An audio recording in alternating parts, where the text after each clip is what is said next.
Let's give an all-time classic dessert a powerful boost of protein. Here comes Gajar ka Halwa with protein-packed goodness. For this recipe, you will need 3 cups of grated carrots, 1 tablespoon ghee, 1 tablespoon sugar or a low sugar substitute, 2 tablespoon low-fat milk, 1/4 teaspoon elaichi powder and 1 scoop of vanilla ice cream Optimum Nutrition Gold Standard 100% whey.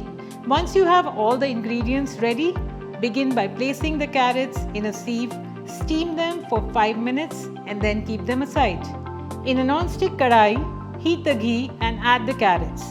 Cook this on a medium flame for 2 minutes while stirring continuously. Then add the sugar to the mixture and cook for 2 minutes. Make sure to keep stirring to avoid the halwa sticking to the kadai. Then add the vanilla protein powder and milk. Mix it well and cook for about 2 to 3 minutes till the halwa softens and you get the desired texture. Finish with a dash of cardamom powder and garnish it with almonds and raisins. 3 servings of Gajar halwa ready to enjoy.